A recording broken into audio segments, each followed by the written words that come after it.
రెండు డాక్యుమెంట్స్ చూసినారు.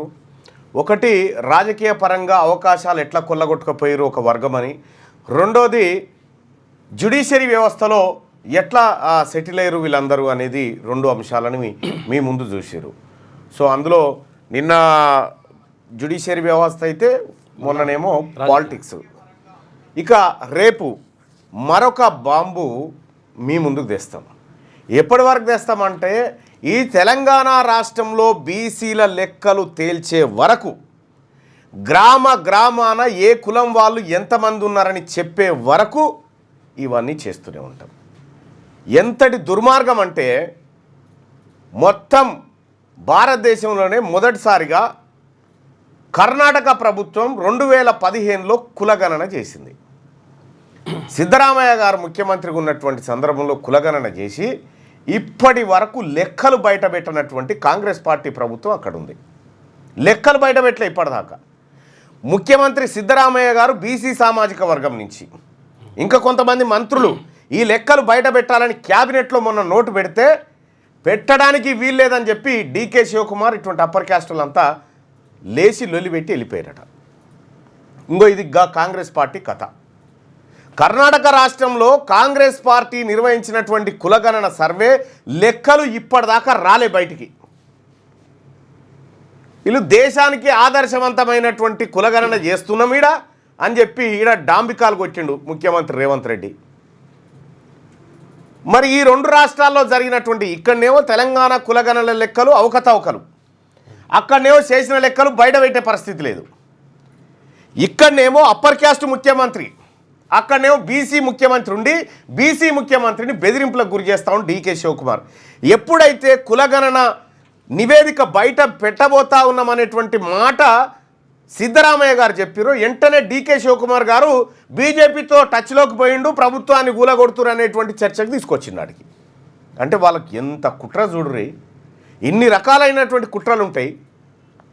బీసీ ముఖ్యమంత్రి ఉన్నా వాళ్ళు డామినేట్ చేసి బెదిరిస్తారు, నీ ముఖ్యమంత్రి పదవి పోతుందని. ఇక్కడున్న ముఖ్యమంత్రి ఏమో బీసీలు ఏం కుట్ర పీక్కుని నేను ఇట్లే చేస్తాను రేవంత్ రెడ్డి అంటాడు. ఇది కాంగ్రెస్ పార్టీ కులగణన పైన వాళ్ళ నాయకుడు రాహుల్ గాంధీ గారి ఆలోచనకు ఇక్కడ జరుగుతున్న ఇంప్లిమెంట్కు పరిస్థితి చూడండి. ఇంత ఘోరం ఉంటుంది ఆయనన్న. మీరు మా లెక్కలు ఎట్లాగో చెప్తలేరు, అందుకే మీ లెక్కలు చెప్దామనే మీ లెక్కలు ఎంటబడ్డం. అత్యంత దుర్మార్గంగా ఈ వ్యవహారం చేస్తూ ఉన్నారు. నిన్న నాగర్ కర్నూలు కేంద్రంలో బీసీ ఉద్యోగస్తులు, టీచర్లు, ఎంప్లాయీస్, ఆర్టీసీ అందరూ వచ్చి సమావేశం పెట్టి మన వాటా ఏందో తేల్చుకోవాల్సిందే, సావో రేవో అనేటువంటి నినాదాన్ని ఇలా అందరూ బయటికి ఎత్తుకుంటా ఉన్నారు. అంటే ముఖ్యమంత్రి గారు ఆంధ్ర పాలకులు తెలంగాణ రాష్ట్రాన్ని వదిలిపెట్టి పోవడానికి ఇష్టం లేక ఎన్ని రకాల కుట్రలు కుతంత్రాలు చేసిరో, వాళ్ళ కుట్రలు కుతంత్రాల ముంగట నీది చిన్నది చాలా. దాన్నే ఆ కుట్రలను కుతంత్రాలనే తెలంగాణ గడ్డ ఛేదించింది. నీ కుట్రలు చాలా చిన్నవి. ఏం ఆదర్శవంతమైనదో చెప్పు నాకు. ఏ గ్రామంలో ఎంతమంది కులం వాళ్ళు ఉన్నారని చెప్పినవా? క్లారిటీ లేదా? పోనీ సర్వేనన్నా పూర్తిగా చేసినవా? చేయలేదే. మరి మీకెక్కడిది ఇది ఈ బీసీల గురించి మాట్లాడేటువంటి హక్కు, నైతిక హక్కు రేవంత్ రెడ్డి గారికి లేదు. ఈ కులగణన సర్వేలో ఫెయిల్ అయిపోయినటువంటి ముఖ్యమంత్రి రేవంత్ రెడ్డి గారు తక్షణమే రాజీనామా చేయాలి. ఈ మెజారిటీ ప్రజల ఆకాంక్షను విరుద్ధంగా వ్యవహరించినటువంటి ముఖ్యమంత్రి రేవంత్ రెడ్డి గారు తక్షణమే రాజీనామా చేస్తే మంచిది. ఇక జాలు, నీ పరిపాలన జాలు అనేటువంటి పరిస్థితికి వచ్చింది. మమ్మల్ని మెజారిటీ ప్రజలం, బిగ్ క్లాస్ వాళ్ళం, బీసీలం, ఇక్కడ బిగ్ క్లాస్ వాళ్ళం, మాకు అవకాశాలు రావద్దని నువ్వు ఇన్ని కుట్రలు చేస్తూ ఉంటే మరి నీకు అవకాశం ఎందుకు ఉండాలి ముఖ్యమంత్రిగా కూర్చోవడానికి? నువ్వు దిగిపో. కాంగ్రెస్ పార్టీకి అధినాయకత్వానికి ఏమాత్రం చిత్తశుద్ధి ఉన్నా రేవంత్ రెడ్డిని వెంటనే తీసేసి బీసీ ముఖ్యమంత్రిని పెట్టాలి. బీసీ ముఖ్యమంత్రిని పెట్టితేనే కాంగ్రెస్ పార్టీ చిత్తశుద్ధి నిరూపించుకున్నట్టు అవుతుంది. లేకపోతే కాంగ్రెస్ పార్టీకి ఇవి చివరి ఎన్నికలు అవుతాయి. చివరి ఎన్నికలు ఆల్రెడీ అయినాయి. ఏ గ్రామంలో చూసినా ఎవడు చేతుల ఓ ముద్ద పెట్టే పరిస్థితిలో లేడు.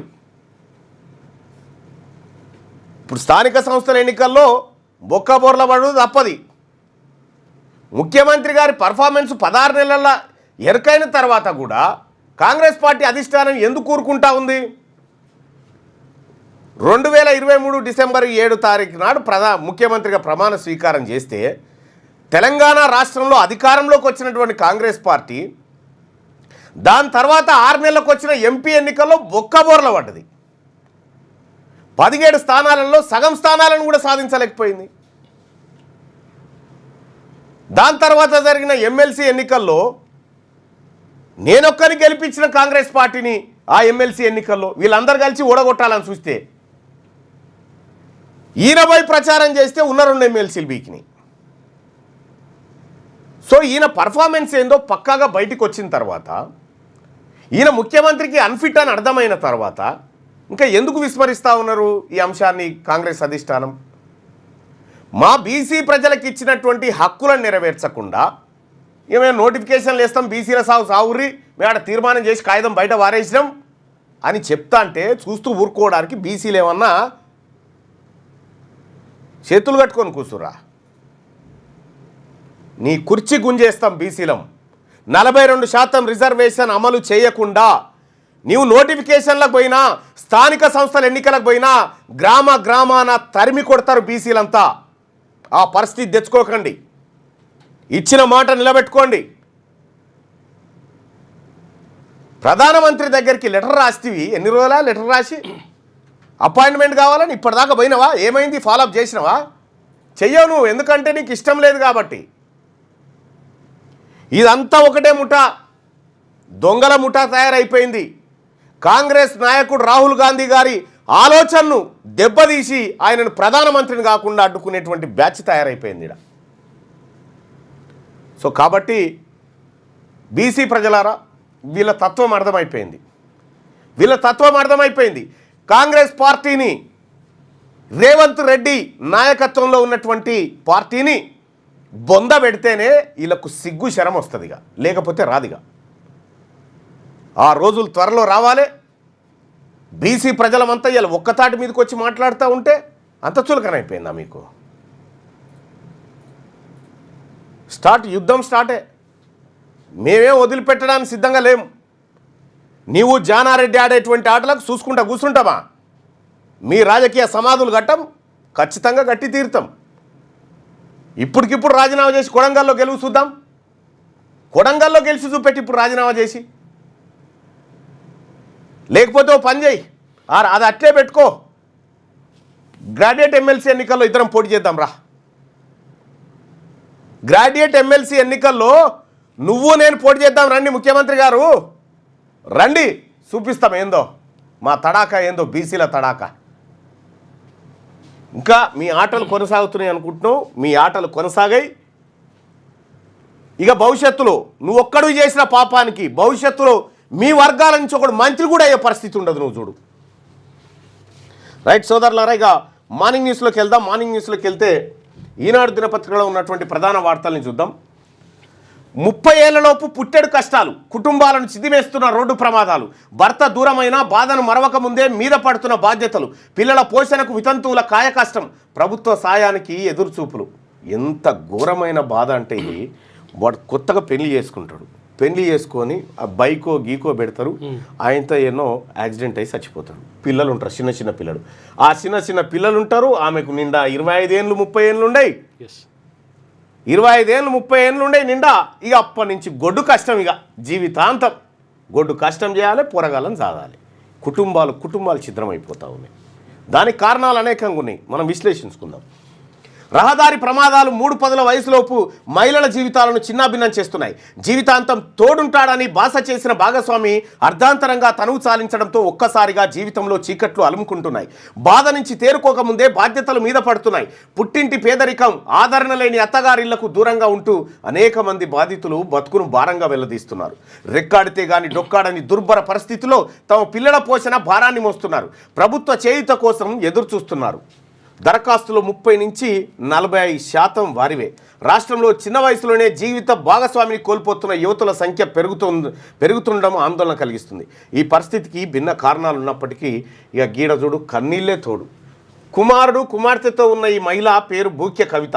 వీరిది మహబూబాబాద్ జిల్లా దంతాలపల్లి మండలం బాల్యతండ. గతేడాది జూలై 5న దంతాలపల్లి శివార్లో వరంగల్ ఖమ్మం రహదారిపై జరిగిన రోడ్డు ప్రమాదంలో ఆమె భర్త నరేష్ 28 ఏళ్ళు ఉంటాడు మృతి చెందాడు. 3 పదులు దాటకముందే భర్తను కోల్పోయిన కవితకు కుటుంబ బాధ్యతలు మీద పడి కూలి పనులే దిక్కయ్యాయి. బాధిత కుటుంబం ప్రభుత్వ సాయం కోసం ఎదురు చూస్తోంది. ఈమె కూలికి పోకపోతే పోరగాళ్ళ కడుపు నిండది. ఇగో ఇట్లా అనేకమైనటువంటి కుటుంబాలని. అసలు ఏం జరుగుతూ ఉంది ఈ రోడ్డు ప్రమాదాలలో? రోడ్డు ప్రమాదాలు ఎందుకు సంభవిస్తూ ఉన్నాయి? కారణాలు ఏంది? ఎంతమంది చనిపోతూ ఉన్నారు? ఒక్కసారి ఆ లెక్కలు చూద్దాం బోర్డు పెట్టి. భారతదేశంలో అసలు అనేకమైనటువంటి రోడ్డు ప్రమాదాలు ఎట్లా జరుగుతున్నాయి అంటే,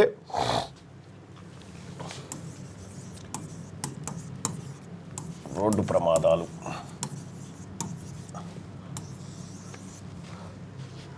ఇందులో మొత్తం 2022లో తీసుకుంటే 2022లో ఎన్ని రోడ్డు ప్రమాదాలు అంటే 168,491 రోడ్డు ప్రమాదాలు జరిగినాయి. 168,491 రోడ్డు ప్రమాదాలు జరిగినాయి. ఎంతమంది చనిపోయారు? ఇందులో చాలామంది చనిపోయారు. ఇక 2023లో చూసుకుంటే దాదాపు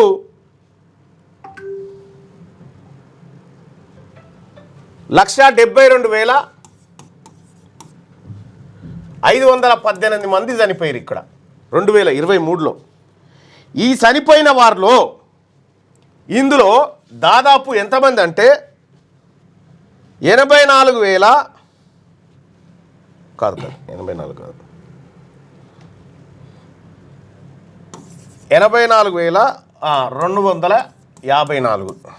245 సారీ 245 వీళ్ళు 30 ఏళ్ళ లోపలే.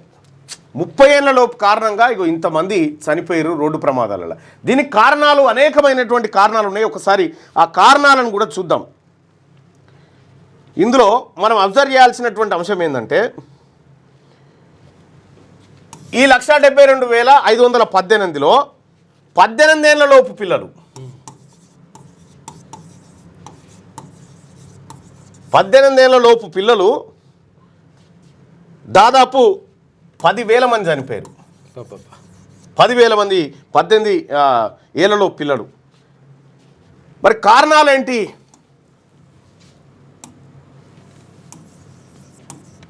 రోడ్డు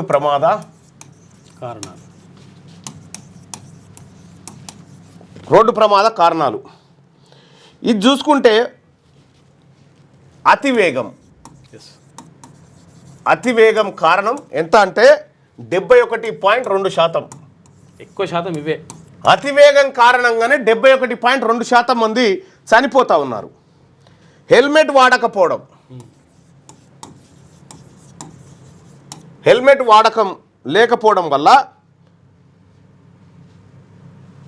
70% మంది 2022లో చచ్చిపోయారు.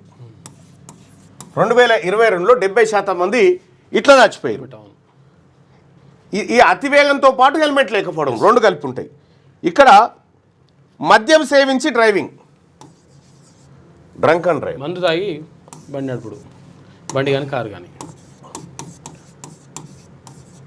Drunk and drive. ఎంతమంది ఉంటారు అనుకుంటావు చెప్పు? ఎంత పర్సెంటేజ్ ఉంటారు? 40% ఉంటారు. కరెక్ట్ చెప్తావా? నేను మద్యం తాగి రోడ్డు ప్రమాదాలలో చనిపోతున్న వారి సంఖ్య 2.8%. 2.8%. ఎందుకంటే వీళ్ళ తెరువు ఎవడు రాడుగా. ఇక ఇందులో 2 వీలర్స్, బైక్ యాక్సిడెంట్లు 44.5% బైక్ యాక్సిడెంట్లు. ఇందులో దాదాపుగా 2022లో బైక్ యాక్సిడెంట్ల కారణంగా 76,000 మంది చచ్చిపోయారు. 76,000 ఓన్లీ బైక్ యాక్సిడెంట్ కారణంగా. మొత్తం రోడ్డు ప్రమాదాలలో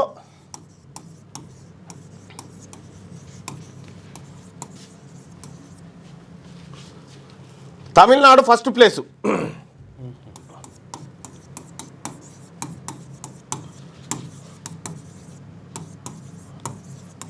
తమిళనాడు ఫస్ట్ ప్లేసు. తర్వాత ఉత్తరప్రదేశ్,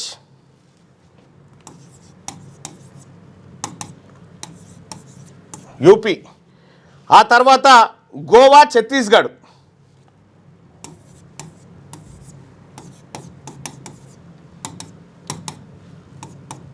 గోవా, ఛత్తీస్గఢ్.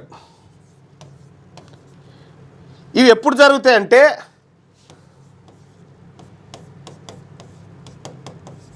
ఛత్తీస్గఢ్, ఇవి ఎప్పుడు జరుగుతాయి రోడ్డు ప్రమాదాలు అంటే రాత్రి 9 తర్వాత. రాత్రి 9 తర్వాత జరిగే రోడ్డు ప్రమాదాలు 67%. ఎక్కువ రాత్రి 9 తర్వాత జరిగేటువంటి రోడ్డు ప్రమాదాలు. ఇక నేషనల్ హైవేల మీద జరిగేటివి, ఎన్హెచ్ల మీద జరిగేవి దాదాపుగా 33% ప్రమాదాలు. 33% ప్రమాదాలు ఎన్హెచ్ల మీద జరుగుతాయి, నేషనల్ హైవే మీద.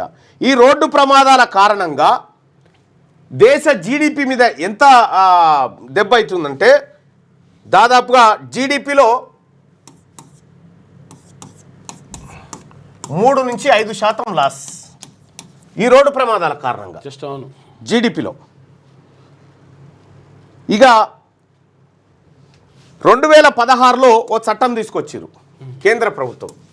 2016లో ఓ చట్టం ఏంది, యాక్సిడెంట్ అయినోడిని కాపాడేటందుకు అప్పుడు ముందుకు రాకపోతుండే జనం, వాళ్ళ మీద కేసు అవుతుండే, విట్నెస్, వాడు కోర్టుకు తిరుగుడు.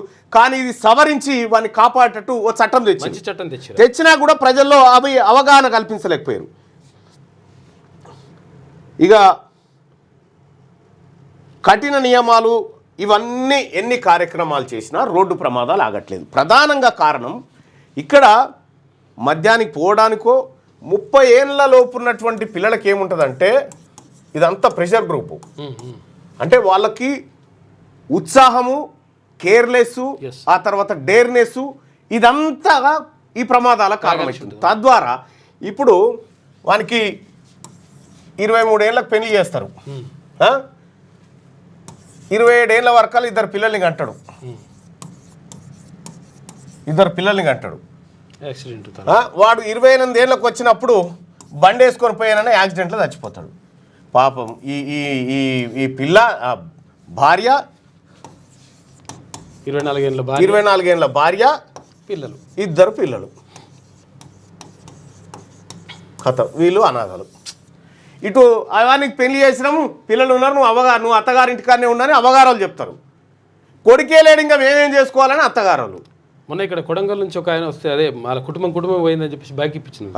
కుటుంబమే రోడ్ యాక్సిడెంట్లో కాళ్ళు పోయినాయి అందరికీ. మనమే ఏం పని చేయరు, ఆటో కొనిచ్చినాం. ఇగో ఈ రకంగా కుటుంబాలు ఛిద్రమవుతా ఉన్నాయి యాక్సిడెంట్ల కారణంగా. మరి దీని నుంచి మనం ఏం పాఠాలు నేర్చుకోవాలి? రాష్ట్ర ప్రభుత్వము విపరీతంగా మద్యం ధరలు పెంచి మద్యం ద్వారా వేల కోట్ల రూపాయల ఆదాయం సంపాదిస్తున్నప్పుడు, సో ఆ మద్యంలో వచ్చేటువంటి ఆదాయంలోంచన్నా రోడ్ సేఫ్టీ కార్యక్రమాలు చేపట్టాలి కదా. ఇక ట్రాఫిక్ పోలీసులు రోడ్డు నియంత్రణలో ట్రాఫిక్ నియంత్రణ తక్కువ, ఫోటోలు కొట్టుడు ఎక్కువ. ఇది ఎక్కువ అయిపోయింది. దీంతో ఇట్లా కొంత ప్రమాదాలు. ఇక యువత ఈ ఐపీఎల్ ఇటువంటివన్నీ వచ్చిన తర్వాత యువత ఖచ్చితంగా ఒకప్పుడు పెళ్లి చేసుకుంటే ఏది అట్లా సైకిల్ పెట్టేది, అట్లా సైకిల్ పెట్టిన పెద్ద కథ. ఓ వాన్ కేంద్రం అట్లా సైకిల్ పెట్టి అత్తగారు అనేది, మళ్ళీ టైటాన్ వాచి, లేకపోతే హెచ్ఎంటి వాచి. ఇగో ఇవి అప్పుడు. ఇప్పుడు పెళ్లి కాక 10th అయిపోయిందంటే బైక్ కొని నాకు అంటున్నావు. 10th కూడా కాదు, 7th అయితే బైక్ కావాల్సిందే నాకు అని అవ్వయ్య పంతన అవుతాడు. ఆయనతో బైక్ కొంటాడు, ఇటురుకు అటురుకు అన్నబడిసి వస్తాడు. చాలా మంది చనిపోయినారు. ఇన్ని రకాలుగా రోడ్డు ప్రమాదాలు జరుగుతూ ఉంటే వాడిని నమ్ముకున్నటువంటి వ్యవస్థ అంతా, వాడు పోయేటోడు ఏదో పురిట్లా పోయినా అయిపోవు, కానీ ఈ వ్యవస్థలోకి వచ్చి ఇంకో కుటుంబంతో ముడిపాటు చేసుకొని కొంత ఆగమైపోయి ఇక అవతల మంచిగా వచ్చేటోని వట్టిగానే దాకించి అట్లా చంపిన దాఖలాలు అనేకం ఉన్నాయి. కరెంట్ పోయిందా? జర ముంగడు జరగను, ఎందుకంటే దీన్ని దాకడం వల్ల డిస్టర్బ్ అవుతుంది స్క్రీను. కరెంటు పోయింది, క్షమించండి. ఎందుకంటే మరి తెలుసు కదా మీకు తెలిసిన తర్వాత కూడా మనం ఏం చేయలేము. ఇక ఎప్పుడు వస్తుందో దాని దయ. కరెంట్ ఎప్పుడు వస్తుందో తెలియదు. శివరెడ్డి వచ్చిన ఓకే.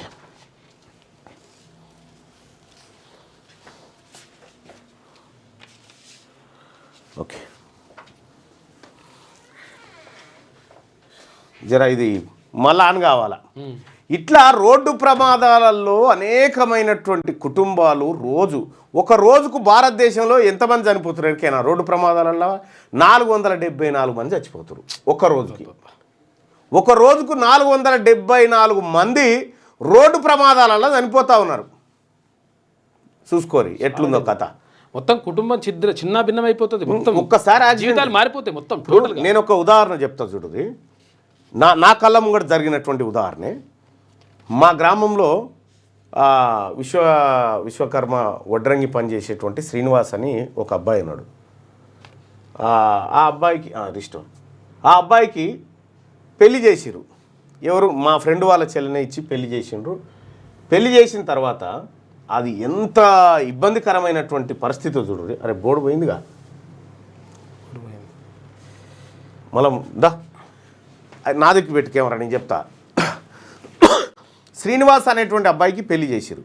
పెళ్లి చేస్తే ఆ అబ్బాయికి ఇద్దరు పిల్లలైతే ఆ భార్య భర్త ఇద్దరు కలిసి యాదగిరిగుట్ట అయ్యప్ప మాల వేసుకుండు. మాలకు పోయి వచ్చిన తర్వాత ఆ యాదగిరిగుట్ట దర్శనానికని ఇట్లా మా గ్రామం నుంచి ఇట్లా తుర్కపల్లి మండలం నుంచి మల్లాపూర్ మీదుగా యాదగిరిగుట్టకు పోతూ ఉంటే యాక్సిడెంట్ అయింది. యాక్సిడెంట్ అయితే ఆయన చనిపోయిండు. ఆన్నే శ్రీనివాస్ చనిపోయిండు. పిల్లలు చిన్న పిల్లలు. ఆ పిల్లల్ని పట్టుకొని ఆ భార్య కూడా ఎంత అనుకున్నావు? ఆ అమ్మాయి నేను సంకలెత్తుకొని తిరిగిన ఆయన భార్యని. నా ఫ్రెండ్ వాళ్ళ చెల్లె. ఆ అమ్మాయి విధవరాలు అయిపోయింది. ఇద్దరు పిల్లలు అనాథలు అయిపోయారు. వాళ్ళకు మామ లేడు. ఆ పోరగాళ్ళ కష్టం చూసి తల్లి చచ్చిపోయింది.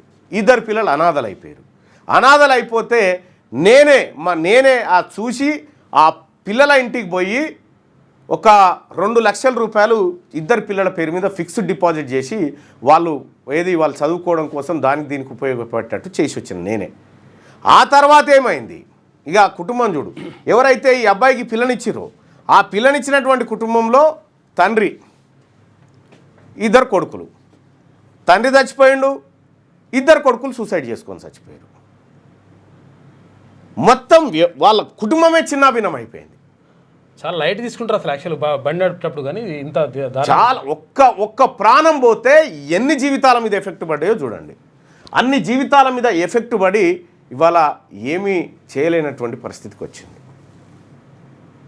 కాబట్టి ప్రజలారా, అంత ఈజీగా వదిలేయడానికి లేదు ప్రాణం. ఏదో పోరాటంలో పోయింది, ఓ దేశ రక్షణ కోసం పోయింది అంటే అది వేరు. వట్టి అనే ప్రాణాలు పోతూ ఉన్నాయి. దానికి అనేకమైనటువంటి కారణాలు మన కళ్ళ ముంగట కనిపిస్తూ ఉన్నాయి. సో రోడ్డు ప్రమాదాల బారిన పడితే కుటుంబాలన్నీ ఇట్లా చిన్నాభిన్నం అయిపోయేటువంటి పరిస్థితి ఉంటుంది.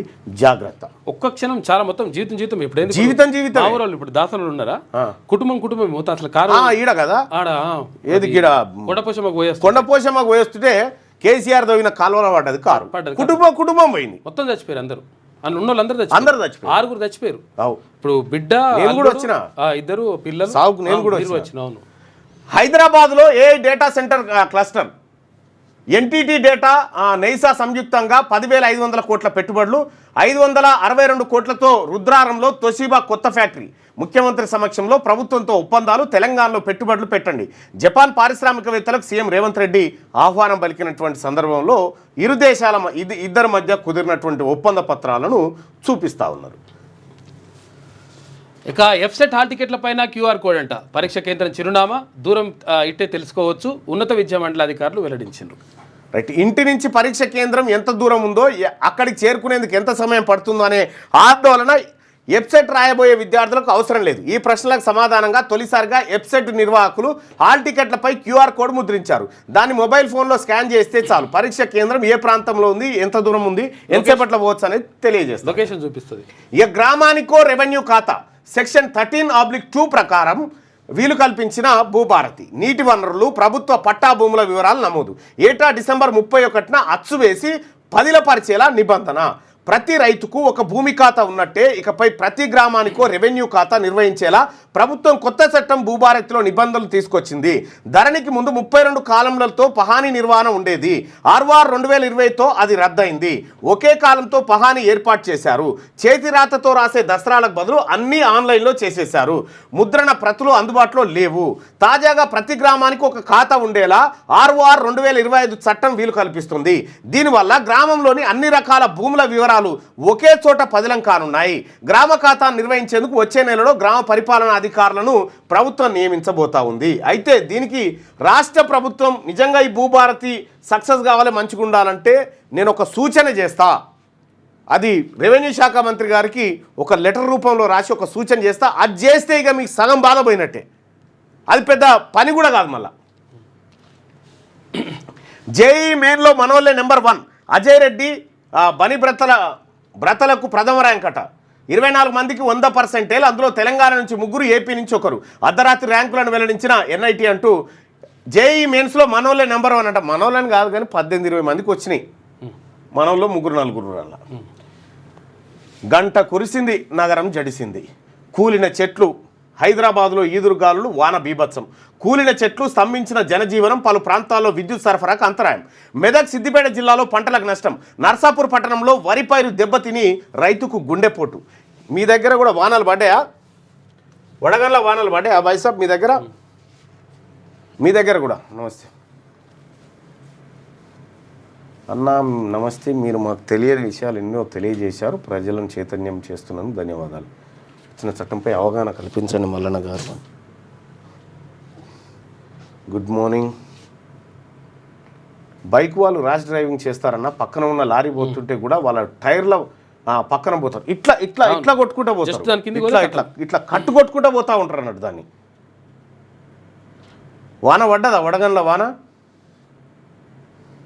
లేదు పడ్డాయి చాలా చోట్ల ఈ వానలు పడ్డాయి అయితే ఇక్కడ రైతుల పంట ఏదైతే ఉందో కల్లాల దగ్గర ఉన్నటువంటి పంట ఆగమయ్యే పరిస్థితికి వచ్చింది ఇప్పుడు ప్రభుత్వం ఏమో మేము ఐకేపీ సెంటర్ల ద్వారా కొంటా ఉన్నాం అది చేస్తూ ఉన్నాం ఇది చేస్తూ ఉన్నాం కానీ కనీసం పట్టాలు ఇచ్చే పరిస్థితిలో లేదు రైతులు అరికోస పడతా ఉన్నారు మనమేమో 2800కు ఏది మద్దతు ధర ఇస్తున్నామని చెప్పి చెప్తా ఉన్నాము అక్కడ రైస్ మిల్లర్లు ఏమో 1700 రూపాయలకు అమ్ముకొని పోయే పరిస్థితి వచ్చింది రైతులకు మరి ప్రభుత్వం వీళ్ళందరి దగ్గర కొనుక్కొని పోయిన తర్వాత ప్రభుత్వం వీళ్ళందరూ ఏది మిల్లర్లకు అమ్ముకున్న తర్వాత ఇంక ఏ మద్దతు ధర పెట్టుకుంటావు సో తొందరగా రైతులకు ఇచ్చినటువంటి ఏదైతే మాట ప్రకారం వడ్ల కొనుగోలు కార్యక్రమాన్ని చేపట్టాలి ఆ చేపట్టే కార్యక్రమం గింత ఆలస్యం అయితే ఎట్లా అల్వాల్ బొల్లారంలో లేదు సార్ అని చెప్తా ఉన్నారు దయచేసి మార్నింగ్ న్యూస్ చూస్తున్నటువంటి మిత్రులారా ఈ లైక్ బటన్ని క్లిక్ చేయండి షేర్ చేయండి ఇగో హైదరాబాద్లో పంటలు ఎండిపోతున్నాయి అనుకుంటుందో వాన మరి ఏమన్నా ఎప్పుడైనా నర్సాపూర్ పట్టణంలో వరి పైరు దెబ్బతిని రైతుకు గుండెపోటు వచ్చిందట ఈదురుగాలులు భారీ వర్షంతో హైదరాబాద్ జనజీవనం స్తంభించింది శుక్రవారం పగలంతా బానుడి బగబగలతో బెంబేలెత్తిన భాగ్యనగరంపై సాయంత్రం వరుణుడు విజృంభించాడు 6 గంటలకు మొదలైన వాన దాదాపు గంట పాటు కుండపోతగా కురిసింది బలమైన ఈదురుగాలులకు నగర వ్యాప్తంగా సుమారు 60 చెట్లు కూలడంతో వాహనాల రాకపోకలకు తీవ్ర అంతరాయం ఏర్పడింది బండ్లగూడ కంచన్బాగ్లలో 8 సెంటీమీటర్ల వర్షపాతం నమోదైంది రెడ్ హిల్స్ ప్రధాన రహదారిలో ట్రాన్స్ఫార్మర్పై చెట్టు కొమ్మలు విరిగిపడంతో ఒక్కసారిగా మంటలు చెలరేగాయి దాదాపు 200 కాలనీలో విద్యుత్ సరఫరాకు అంతరాయం ఏర్పడింది విరిగిన చెట్లను ట్రాఫిక్ పోలీసులు హైడ్రాలోని డిఆర్ఎఫ్ జిహెచ్ఎంసీ సిబ్బంది తొలగించారు రంగారెడ్డి మెదకు మేడ్చల్ మల్కాజ్గిరి సిద్దిపేట జిల్లాలోనూ జోరువాన కురిసింది మామిడి వరి సాగు రైతులకు పెద్ద ఎత్తున నష్టం వాటిల్లింది జనగామ జిల్లా బచ్చన్నపేట మండలం అలింపూర్లో ఐకేపీ ధాన్యం కొనుగోలు కేంద్రం సమీపంలో పిడుగుపడడంతో 12 మందికి గాయాలయ్యాయి వీరిని 108 వాహనంలో జనగామ ఏరియా ఆసుపత్రికి తరలించగా ఇద్దరి పరిస్థితి విషమంగా ఉన్నట్టు తెలిసింది మెదక్ జిల్లా నర్సాపూర్ పట్టణ శివార్లో రైతు నర్సింహులు 14 ఎకరాలను కౌలుకు తీసుకొని వరి సాగు చేయగా వడగండ్ల వానతో తీవ్రంగా దెబ్బతింది. మనస్తాపానికి గురైన ఆయన గుండెపోటు రావడంతో మొదట నర్సాపూర్ ప్రభుత్వ ఆసుపత్రికి, తర్వాత హైదరాబాద్లోని ప్రైవేట్ ఆసుపత్రికి తరలించారు. చేగుంట మండలంలో జాతీయ రహదారి పక్కన ఆరబెట్టిన ధాన్యం పెద్ద ఎత్తున మురుగు కాలువలోకి కొట్టుకపోయింది. నేడు రేపు ఓ మోస్తారు వర్షాలున్నాయట. శని ఆదివారాల్లో పలు జిల్లాల్లో ఉరుములు మెరుపులు ఈదురుగాలులతో కూడిన ఓ మోస్తారు వర్షాలు కురిసే అవకాశం ఉందని వాతావరణ శాఖ తెలిపింది. రంగారెడ్డి, హైదరాబాద్, మేడ్చల్, మల్కాజ్గిరి, వికారాబాద్, సంగారెడ్డి, ఆ తర్వాత మెదకు, మహబూబ్ నగర్, నాగర్ కర్నూలు, వనపర్తి, నారాయణపేట, జోగులాంబ, గద్వాల, నల్గొండ, సూర్యాపేట, వరంగల్, హన్మకొండ జిల్లాలో కురిసే అవకాశాలు ఉన్నట్టుగా చెప్తా ఉన్నారు. హైదరాబాద్లో భారీ వర్షం కురిసిన ప్రాంతాలు బండ్లగూడలో 8 సెంటీమీటర్లు, కంచన్బాగులో 8, బహదూర్పుర ఈడ ఏవి ఇక్కడ ఈ పంటలు ఎక్కువ ఉంటాయి, పత్తి వరిసేను ఎక్కువ ఉంటాయని ఇటు పడ్డాయి. ఇవన్నీ అవే ఉన్నట్టు టికెట్ ఇచ్చి ఈ చంద్రాయన గుట్ట, నాంపల్లి ఇవన్నీ బీసీలకు టికెట్ ఇచ్చేటువంటి కాడ, బీసీల కాంగ్రెస్ పార్టీ టికెట్ ఇచ్చేటువంటి జాగల కాడ భారీ వర్షాలు పడ్డాయట. సో ఇది వర్షాలకు సంబంధించి. అయితే వర్షాలకు సంబంధించి రాష్ట్ర ప్రభుత్వం దగ్గర ముందస్తు ప్రణాళిక లేకపోవడము, తద్వారా రైతుల కళ్ళాల్లో ఉన్నటువంటి వడ్లకు భద్రత లేకుండా అయిపోయింది. రైతులు తీవ్రమైనటువంటి ఇబ్బందులు ఎదుర్కొంటూ ఉన్నారు. రాష్ట్ర ప్రభుత్వం ఇప్పటికైనా చర్యలు చేపట్టి పంట నష్టపరిహారం చెల్లిస్తూ రైతులకు మేమున్నామనేటువంటి భరోసా ఇచ్చి చెప్పాల్సిందిగా ఈ రాష్ట్ర ప్రభుత్వాన్ని కోరుతా ఉన్నాం. వచ్చే నెలలో ISS ఇంటర్నేషనల్ స్పేస్ స్టేషన్కు భారత వ్యోమగామి పయనమవుతున్న శుభాంశు శుక్లా కేంద్ర మంత్రి జితేంద్ర సింగ్ వెల్లడి. భారత వ్యోమగామి శుభాంశు శుక్లా వచ్చే నెలలో అంతర్జాతీయ అంతరిక్ష కేంద్రంకు పయనమవుతున్నారు. కేంద్ర మంత్రి జితేంద్ర సింగ్ శుక్రవారం ఈ ప్రకటన చేశారు.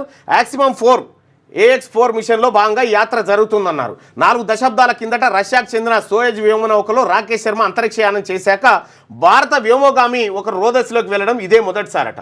జితేంద్ర సింగ్ శుక్రవారం అంతరిక్ష విభాగం, భారత అంతరిక్ష పరిశోధన సంస్థ ఇస్రోల పనితీరును సమీక్షించారు. ఈ సందర్భంగా ఆయన మాట్లాడుతూ గ్రూప్ కెప్టెన్ శుభాంశు శుక్లా ప్రయాణం కేవలం ఒక యాత్ర మాత్రమే కాదు, అంతరిక్ష పరిశోధనలో కొత్త శకంలోకి భారత్ ధైర్యంగా ప్రవేశించిందన్న సంకేతాన్ని ఇది ఇస్తోందని ఆయన పేర్కొన్నారు. సో అంతరిక్ష కేంద్రంలోకి పోతా ఉన్న 2వ భారతీయుడు శుభాంశు శుక్లా. సో ఇప్పటికే భారతదేశం అక్కడ సొంత స్పేస్ స్టేషన్ను తయారు చేసేటువంటి ప్రక్రియను ప్రారంభించింది. ఇగో జగన్ అక్రమాస్తుల కేసట దర్యాప్తు, దీనికి దర్యాప్తు దేనికి? తాబేలుకు. ఈ తాబేలు అక్రమాస్తుల కేసు 2011లో స్టార్ట్ అయింది. ఈ తాబేలు 2025 నాటికి ఇగో ఈయన దాకా వచ్చిందట. దాల్మియా సిమెంట్ ఆస్తుల జప్తు. ఎప్పుడైనా రాజకీయ నాయకులు ఎవ్వరు కూడా తాత్కాలికమే, జైలుకు పోయినా యాడికి పోయినా. రైట్గా ఒకసారి వెలుగు దినపత్రికలో ఉన్నటువంటి వార్తలు చూద్దాం. భగవద్గీతకు యునెస్కో గుర్తింపు, భరతముని రాసిన నాట్యశాస్త్రానికి చోటు, దేశ తాత్విక కళాత్మక వారసత్వానికి అంతర్జాతీయ స్థాయిలో గౌరవం, ప్రతి భారతీయుడు గర్వించదగ్గ విషయమన్న ప్రధాని మోడీ అంటూ ఒక వార్త. అయితే వాస్తవానికి భగవద్గీత ఏది మతానికి కాదు చోటు, అందులో ఉన్నటువంటి ఆధ్యాత్మిక అంశానికి చోటు కల్పించింది. సో భగవద్గీతకు మాత్రమే కాదు, నాట్యశాస్త్రానికి కూడా గతంలో యునెస్కో గుర్తింపు లభించింది. వీటితో పాటు ఇంకా అనేకమైనటువంటి వాటికి గుర్తింపునిచ్చింది. ఇక్కడ మనం గమనించాల్సింది ఏంటంటే బైబిలు, ఖురాను, బౌద్ధ శాస్త్రం అన్నిటికి కూడా గుర్తింపించింది. సో ఆలస్యంగా గుర్తించబడ్డది ఇది ఒకటే అనుకుంటున్నాను నేను. వేదవ్యాసుడు రచించిన భగవద్గీత, భరతముని రాసిన నాట్యశాస్త్రానికి యునెస్కో మెమరీ ఆఫ్ వరల్డ్ రిజిస్టర్లో చోటు దక్కింది. దేశ సాంస్కృతిక తాత్విక కళాత్మక వారసత్వానికి అంతర్జాతీయ స్థాయిలో గౌరవం. దేశ సాంస్కృతిక తాత్విక కళాత్మక, మతాత్మక కాదు. ఇప్పటి వరకు యునెస్కో మెమరీ ఆఫ్ వరల్డ్ రిజిస్టర్లో ఇండియా తరఫు నుంచి మొత్తం 14 ఎంట్రీలు ఉన్నాయి. ఈ విషయాన్ని కల్చరల్ టూరిజం శాఖ మంత్రి గజేంద్ర సింగ్ షెకావత్ ప్రకటించారు. నిన్న ఒక డిబేట్ జరిగింది ఎక్కడ, ఇండియా టీవీలో అనుకుంటా. ఓకే, ఇండియా టీవీలో డిబేట్ జరిగితే ఇక చూడు, ఆయన ఉన్నాడు కదా ఇండియా టీవీ ఆయన యాంకరు,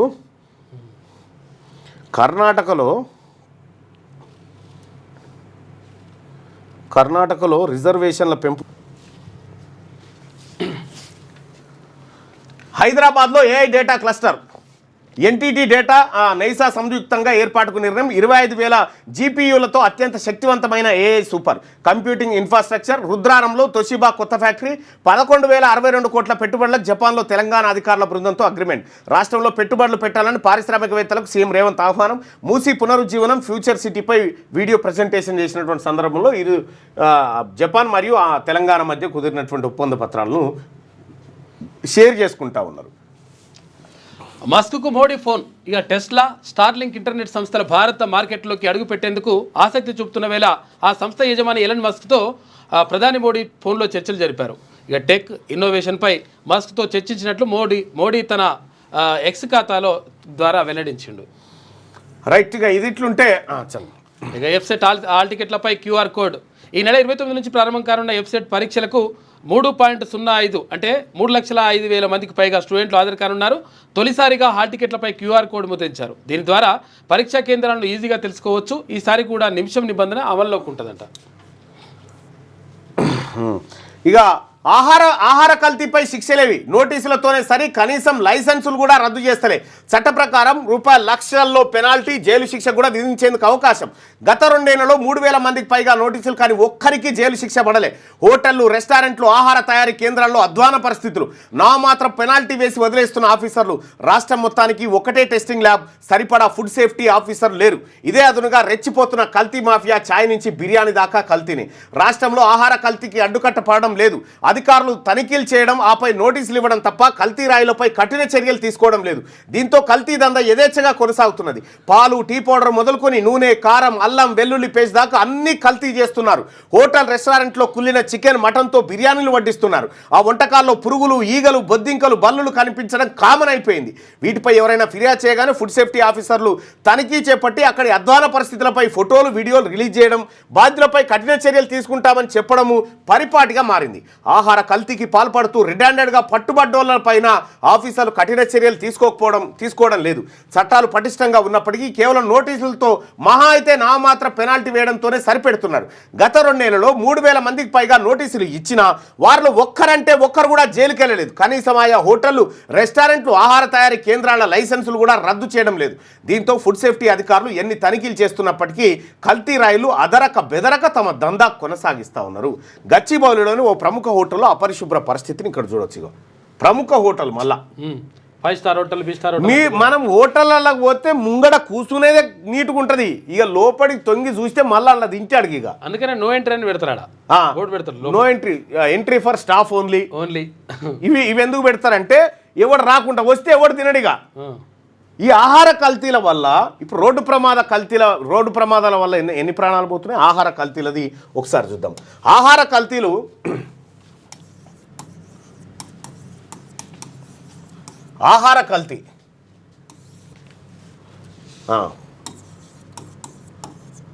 దక్షిణ ఆసియా ప్రాంతంలో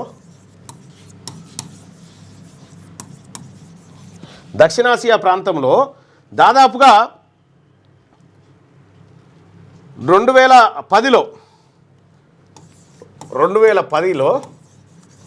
ఒక్క దక్షిణాసియా ప్రాంతంలోనే 1,75,000 మంది ఆహార కల్తీ కారణంగా చచ్చిపోయారు. 1,75,000 మంది.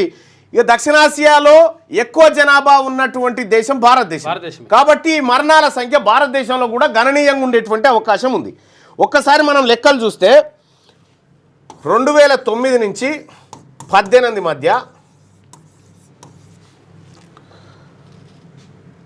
IDPS డాటా ప్రకారం IDSP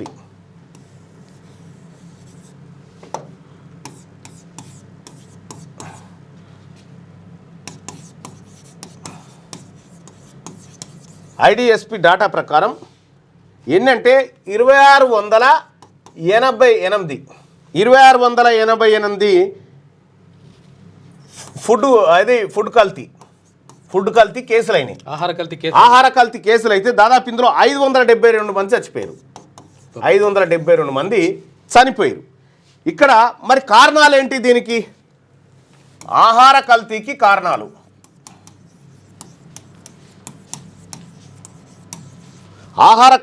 కారణాలను చూస్తే పురుగుల మందు అవశేషాలు,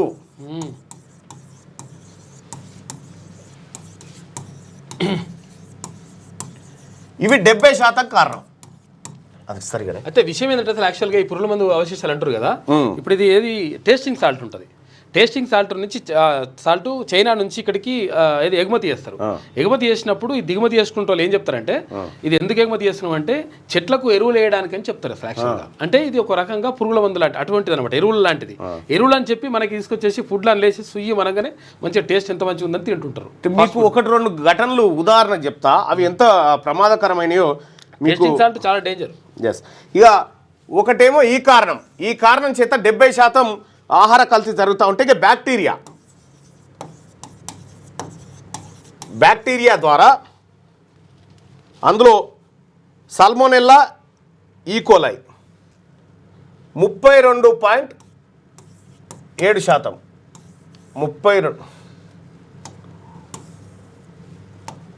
32 పాయింట్ అన్న ఇది 32.7% సంఘటనలు జరుగుతూ ఉన్నాయి బ్యాక్టీరియా కారణంగా. ఇక స్వచ్ఛతా లోపాలు, కంటామినేషన్.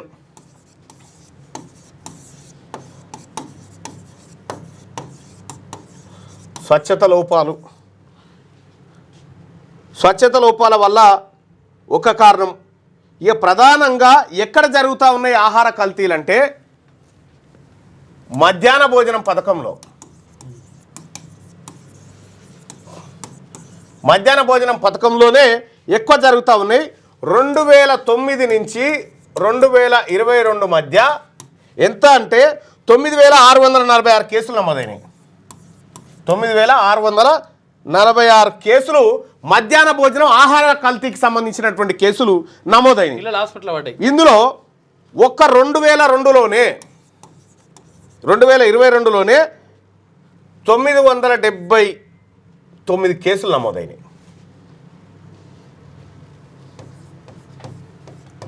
ఇక బీహార్లో జరిగినటువంటి ఘటన ఒకసారి చూద్దాం.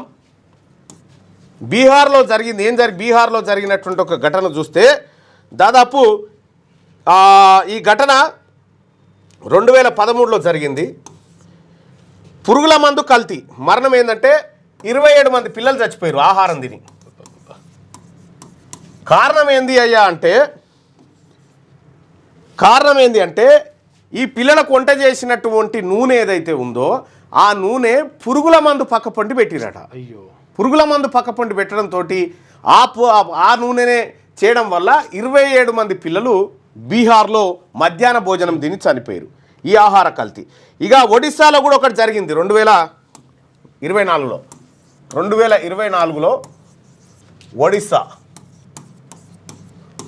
ఒడిస్సాలో జరిగినటువంటి ఒక ఘటన చూస్తే కందమల్ ప్రాంతంలో మామిడి గింజల గంజి వల్ల మామిడి గింజలు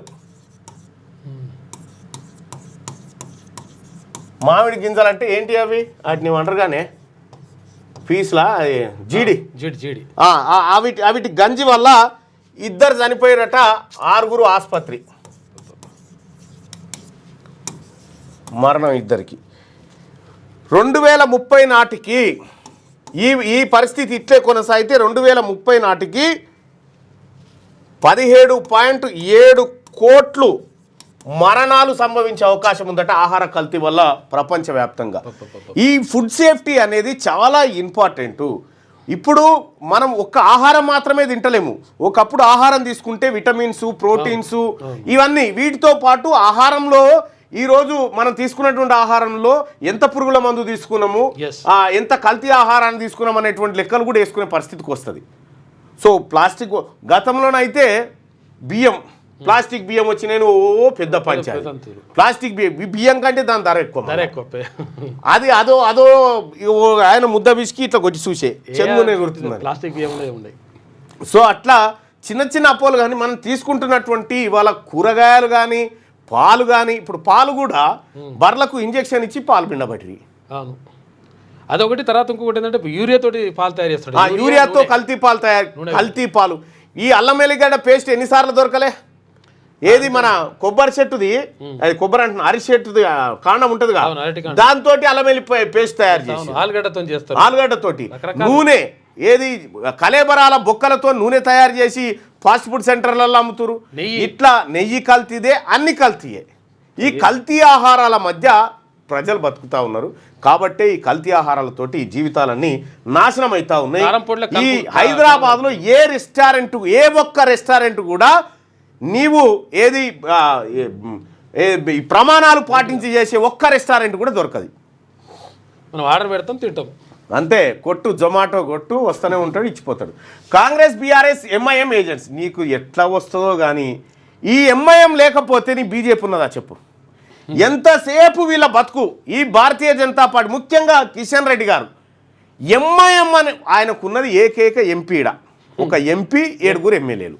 వాళ్ళు ఏమున్నా డబీర్పుర చార్మినారు ఇటు తిరుగుకుంటా చంద్రాయణగుట్ట ఇటు పని వీళ్ళని దేశమంతా ప్రచారం చేస్తుంటాడు ఈయన. ఎందుకు? ఇప్పుడు ఒక మాట చెప్పా కిషన్ రెడ్డి గారు, ఏమనంటే ముస్లిమ్స్ విజయమాల్య ముస్లిమేనా? పైసలు ఎత్తుకొని పోయినాడు. అదానీలు అంబానీలు ఈ దేశాన్ని లూటి చేస్తున్న వాళ్ళంతా వాళ్ళేనా? ఎన్ని రోజులు చెప్తారా ఇంకా ఈ బటివాయి ముచ్చట్లు? ముస్లిం దేశాలలో పోయి మనోళ్ళు బతలేరా? ఈ ముస్లింల పేరు చెప్పి పూట గడుపుకుంటారు. ఇక్కడ ఎంఐఎం పార్టీ లేకపోతే అసలు బీజేపీ లేదుగా. వాళ్ళు ఏం చెప్తారు రేపు పొద్దుగాల ఎవరిని పూచి? ఈయన తెల్లారు లేస్తే ఎంఐఎం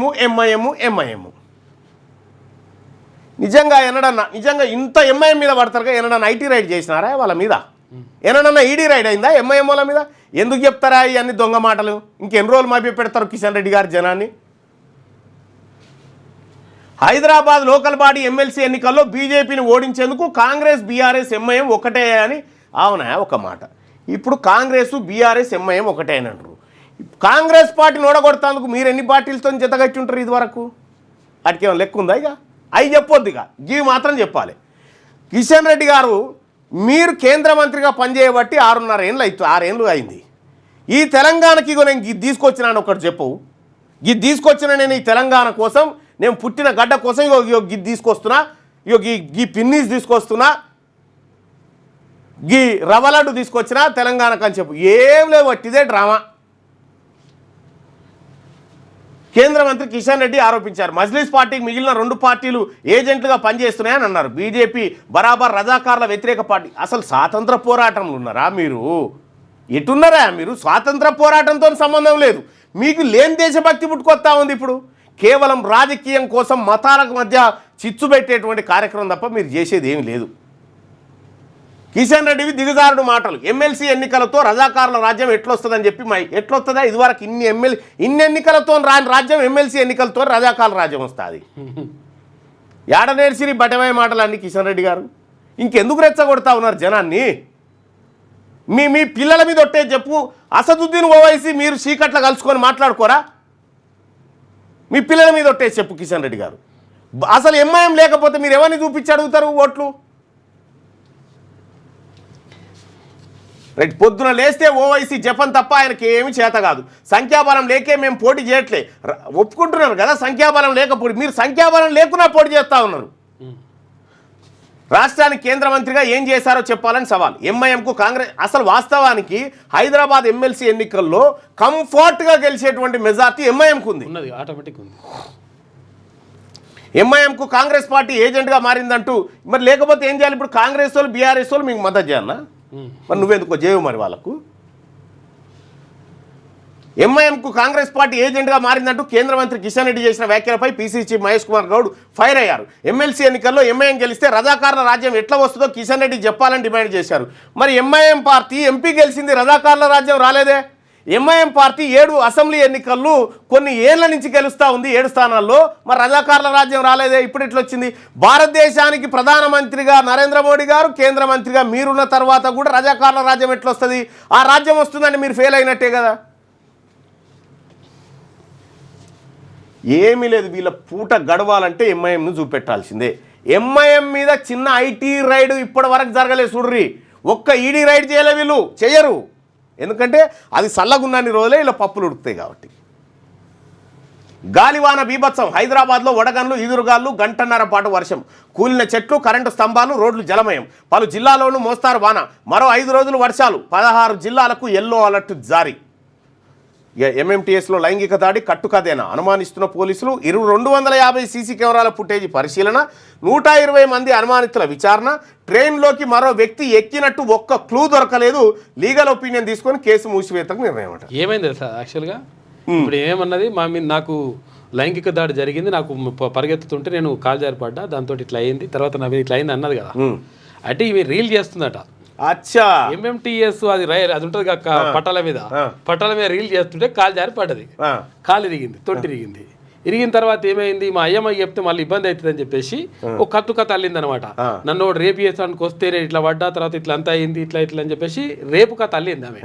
రేపు కథ అల్లితే మొత్తం ఇలా పోలీసు అందరూ కూడా మొత్తం ఎంక్వైరీ మొదలు పెట్టారు. సీసీ కెమెరాలన్నీ తీసిండ్రు, అన్ని ఫుటేజ్లు అన్ని తీసేసి ఎట్లా చూసినా కానీ ఆమె లాస్ట్కి ఏమని చెప్పిందంటే అసలు యాక్చువల్గా ఒక ఆయన పట్టుకున్నారు, ఒక 60 మందిని నిందితులు అదుపులోకి తీసుకున్నారు, వాళ్ళందరినీ విచారించారు, ఒకరిని పట్టుకొని లోపల కూడా వేసారు, జైలు వేసారు. ఈమె కోసం వేస్తే అని అడిగారు, అది ఏం లేదని చెప్పేసి వాడు ఏడుస్తున్నాడు. విషయం ఏంటంటే ఈ కథనాన్ని చూపెట్టి ఎన్ని ఛానళ్ళు ఎంత ఓ హంగామా దునపోతీని రానంగానే మైకు తీసుకొని ఉరుకు దునపోతీని తాదరా ఏనా అంటే ఆ ఈనిందట బై అయితే ఆ ఏడ్చినట్టు ఏడితే ఏంది కథ ఏంది కాదు చెప్పమికలు గోతం నీ తాలి ఇవన్నీ ఏందని చెప్పేసి అడిగిరట. అడిగితే అట్లేం లేదు సార్, నేను ఇట్లా జారిపడితే మా వాళ్ళు తిడతారని చెప్పేసి ఈ కథ చెప్పినాను అన్నదట. అది ఆ కేసులు ఈ మీద పెట్టాలి, ఇప్పుడు పెట్టాలి. జీపీఓ పోస్టులకు డైరెక్ట్ రిక్రూట్మెంట్ నేరుగా భర్తీ చేయాలనే ఆలోచనలో ప్రభుత్వం వివిధ శాఖల్లో సర్దుబాటు చేసిన వీఆర్ఓ వీఆర్ఏలో అర్హులను తీసుకోవాలని ఇటీవల నిర్ణయం. 10,954 జీపీఓ పోస్టులకు అర్హులైన వాళ్ళు 7,000 లోపే వారిని కదిలిస్తే ఆయా శాఖలో మళ్ళీ ఖాళీలు సర్వీస్ పరమైన ఇబ్బందులు వచ్చే అవకాశం ఉందని చెప్పి అంటా ఉన్నారు. ఇది వెలుగు దినపత్రికలో ఉన్నటువంటి వార్తలు. అయితే ఇక ఆంధ్రజ్యోతిలో వార్తలు చూద్దాం.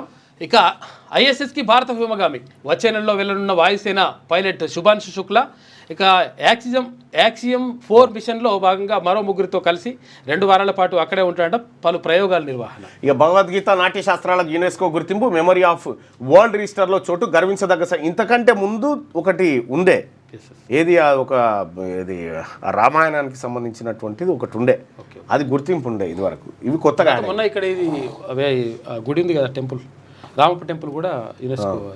జేఈ మెయిన్ ఫలితాల విడుదల 24 మందికి 100%, 24 మందికి 100. తెలంగాణ నుంచి 3, ఏపీ నుంచి 1.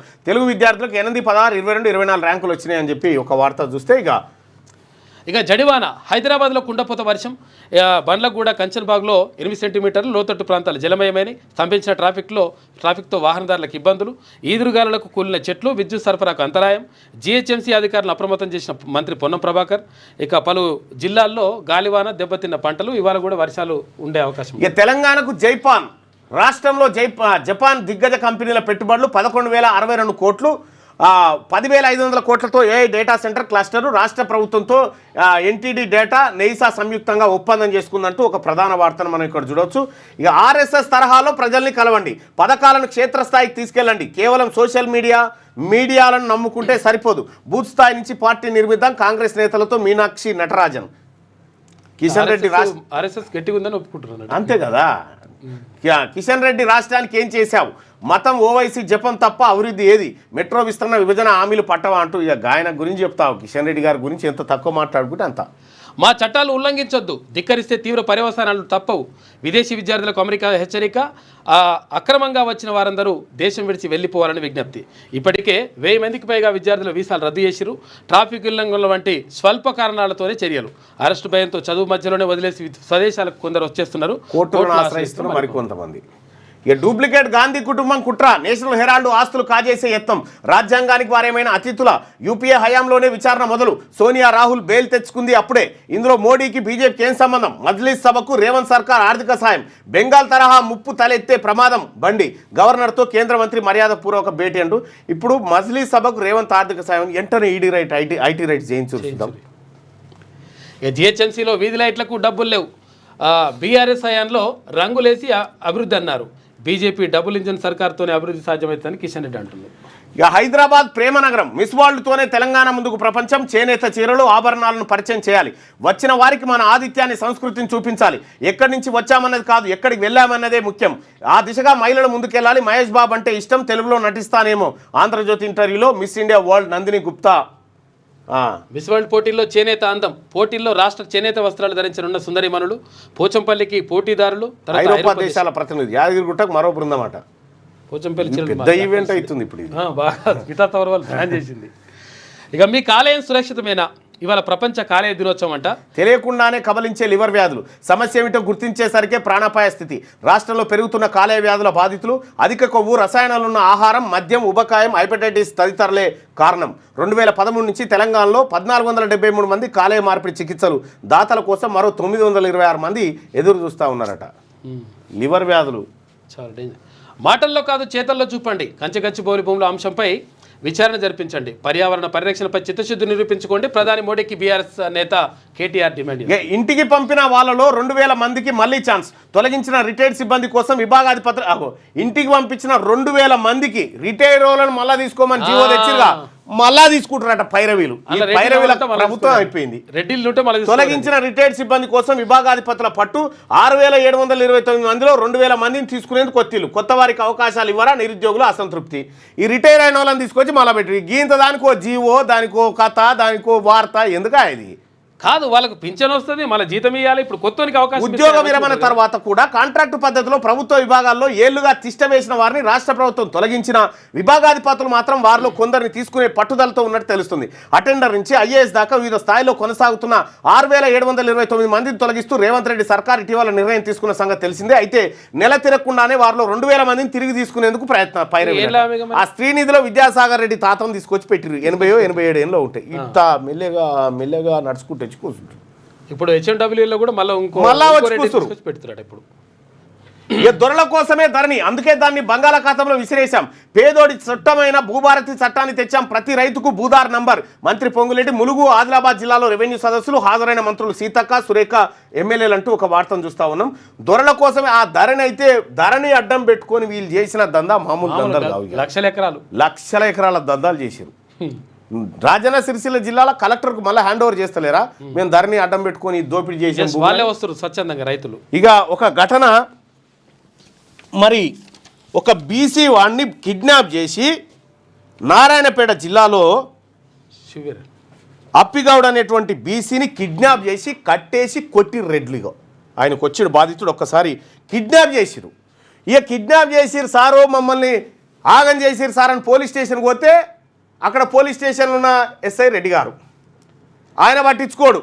ఎమ్మెల్యే దగ్గరికి పోతే ఎమ్మెల్యే రెడ్డి గారు ఆయన పట్టించుకోడు. ఏం చేయాలో అర్థం కాక బాధితుని గోస చూడరు. ఏడా రమన్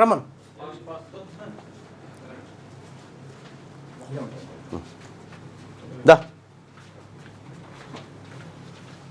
ఇగో ఈయన మైకి ఈయన బాధితుడు ఒకసారి ఏమైంది భయ్య?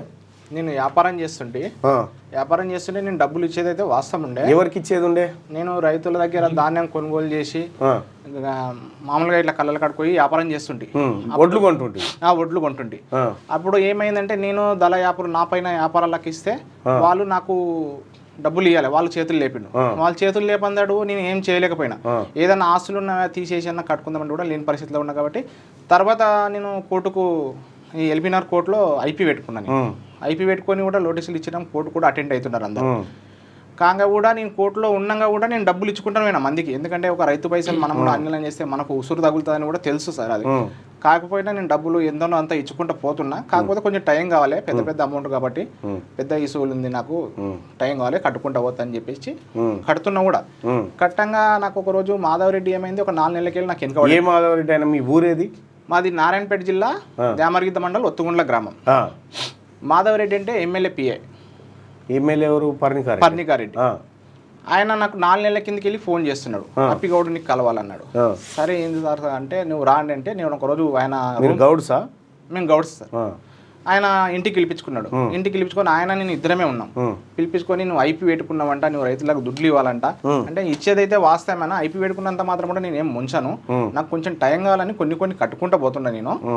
అయితే నువ్వు ఏమన్నా కట్టుకో ఏమన్నా చేసుకోరానైనా, నాకు ఇంత డబ్బులు నాకు ఒక 20 లక్షల వరకు నాకు ఇవ్వాలి, నువ్వు ఇస్తే నేను సైలెంట్ ఉంటా, లేదంటే మొత్తం అందరిని లేపి కూర్చుని పెట్టి ధర్నాలా కూర్చుని పెడతా, కలెక్టర్ ఆఫీస్కి ముట్టడిస్తా, ఎస్పీకి కంప్లైంట్ ఇస్తా అని భయపెట్టిండు. భయపెడితే ఎమ్మెల్యే పిఏ ఆయనకు లంచం ఇవ్వమన్నాడు. 20 లక్షలు ఇవ్వండి మీరు వద్దా, మీరు దుడ్లు పెట్టుకొని మీరు ఐపీ పెట్టుకున్నారు కావాలని, మీరు దుడ్లు లేక కాదు, లేదన్నా నాకు అవతల చేసుకున్నారు, వాళ్ళ పేర్లు కూడా చెప్పమంటే మీకు చెప్తా.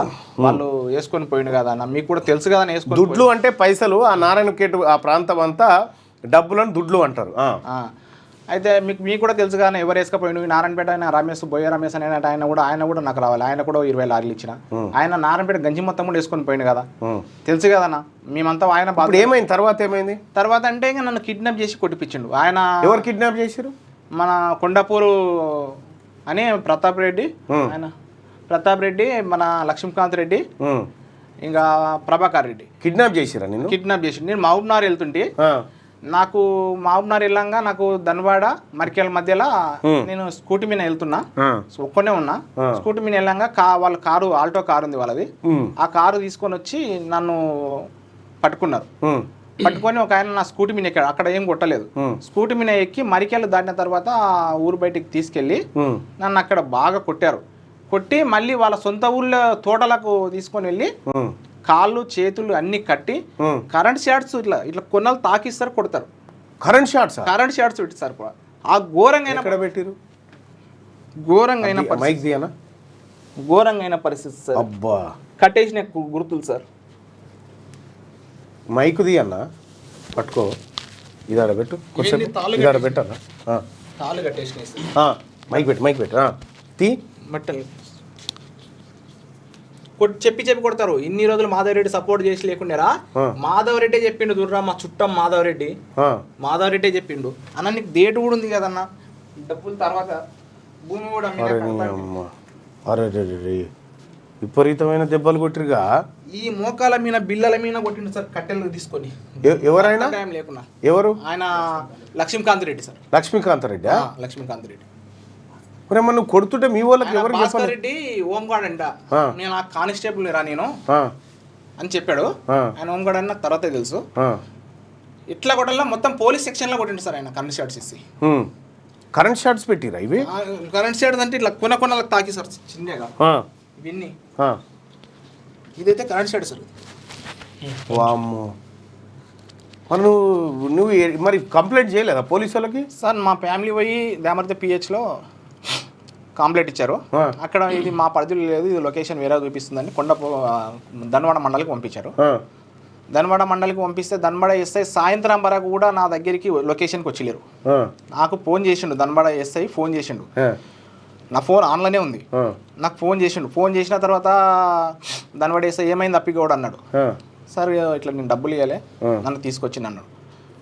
సరే అని వాళ్ళతోటి మాట్లాడిండు. మీరు పోయి అట్లా బంద్ చేయడం కాదు, మీరు తీసుకొని రాని అన్నాడు. అన్న తర్వాత మళ్ళీ వీళ్ళు ఫోన్ కట్ చేసి నన్ను కొట్టిండు. నువ్వు ఎస్ఐకి ఇవన్నీ ఎందుకు చెప్తున్నావు, అడ్రస్ చెప్పకు. అదే మన ఈ రెడ్డి లక్ష్మీకాంత్ రెడ్డి, నువ్వు చెప్పకు ఎస్ఐకి. మళ్ళీ రిటర్న్ ఎస్ఐకి ఫోన్ చేయించిన. ఎస్ఐని కూడా అడగండి సార్. ఎస్ఐకి మళ్ళీ రిటర్న్ ఫోన్ చేయించింది నా ఫోన్కి వెళ్ళి.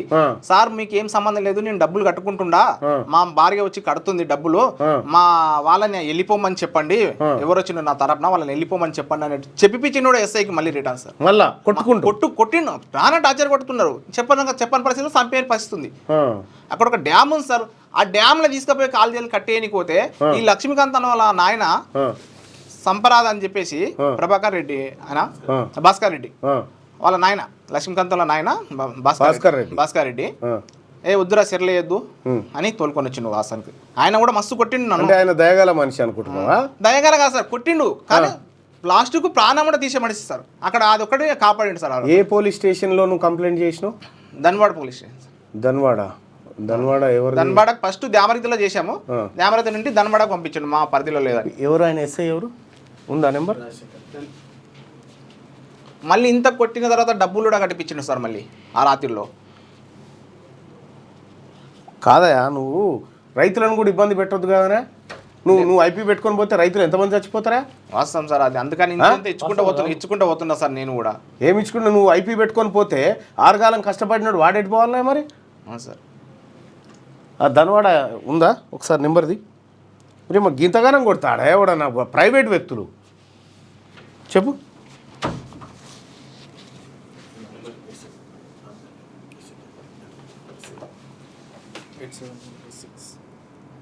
8726704009.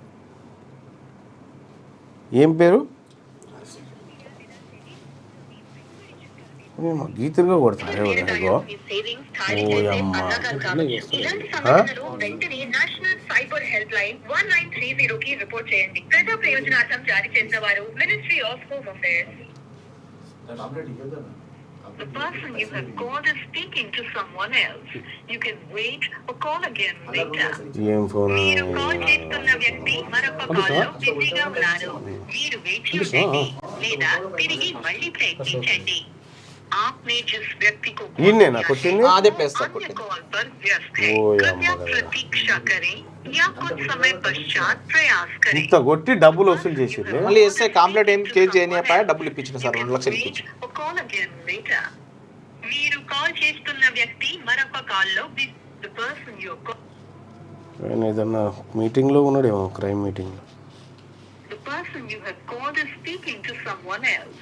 You can wait or call again later. నువ్వు కంప్లైంట్ అయితే ఇచ్చినావుగా ఇచ్చినాం. ఏడుంది ఇప్పుడు కంప్లైంట్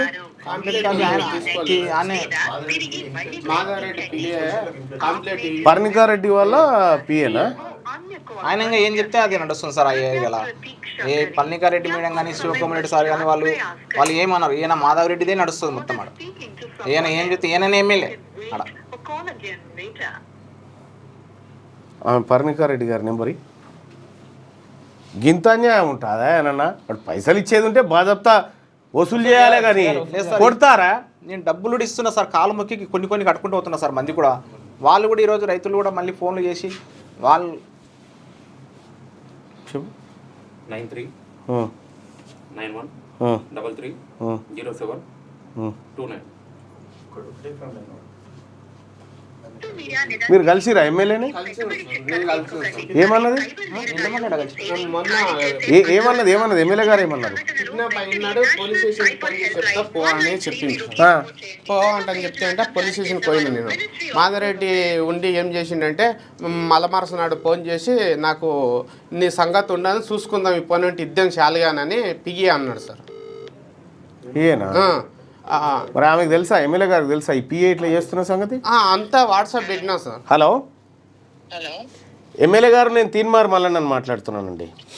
నమస్తే చెప్పండి. నమస్తే. ఇప్పుడు మన కాన్స్టిట్యున్సీ నుంచి అప్పిగౌడ్ అని ఒక ఆయన వచ్చినాడు. అవును, ఆయనని విపరీతంగా కొట్టి కరెంట్ షాకులు కొట్టి మాధవరెడ్డి అంట మీ పిఏనంట చిత్రహింసలకు గురి చేస్తే వాళ్ళు తట్టుకోలేక నా ఆఫీస్ కాడికి వచ్చినారు. కనీసం పోలీసులు కేసు కూడా నమోదు చేస్తలేరంట. నేనేం చెప్పినా ఆ రోజు తీసుకుపోయినప్పుడు చెప్పిన 2 కేసులు పెట్టుకోండి అని చెప్పిన. ఫస్ట్ కాంప్రమైజ్ చేసుకోండి, ఎందుకంటే ఈ స్పెండింగ్ రైతులందరూ వచ్చి కూర్చున్నారు నా దగ్గర. అవును, ఆయన అది కూడా చెప్తుండు, నేను ఇచ్చేది ఉన్నది వాస్తవమే అని. అవును, 100 మంది రైతులు వచ్చి కూర్చున్నప్పుడు నేను ఈయన ఒక్కడిని మన ఆయననే సొంత మనిషి, నేను చెప్తున్నా కదా సొంత మనిషి, నేనే సపోర్ట్ చేస్తున్నా. లాస్ట్ టైం బెయిల్ కి కూడా నువ్వు అప్లై చేసుకోని కూడా చెప్పించినాం. లాస్ట్ టైం ఇట్లనే ఎవరో వచ్చి కొట్టిపోతే బెయిల్ కి అప్లై చేసుకో, డైరెక్ట్ తీసుకుపోయి స్టేషన్ లో పడేస్తారు అంటే కూడా చెప్పింటిమి. ఇప్పుడు రైతులు వచ్చినప్పుడు పిఏ ఫోన్ చేసి అయితే చెప్పాలి కదా అక్కడికక్కడ రైతులు చెప్పాలి. కానీ సాటిస్ఫాక్షన్ అయితే వినండి ఒక్క నిమిషం, నేను కూడా చెప్తాను నా వెర్జన్. వాళ్ళు ఏంటంటే ఒకటే వెర్జన్ వచ్చి చెప్తున్నారు. సో లాస్ట్ టైం ఏమైంది, అట్లనే సేవ్ చేసుకున్నాం. అంతకు ముందు మళ్ళీ 2-3 రైతులు వస్తే పిఏతో ఫోన్ చేపించిన.